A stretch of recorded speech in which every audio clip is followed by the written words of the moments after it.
হাসিনার পদত্যাগ, শেখ হাসিনা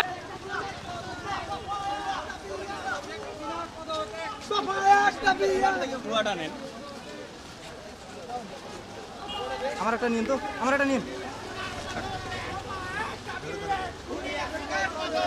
ভাই সামনে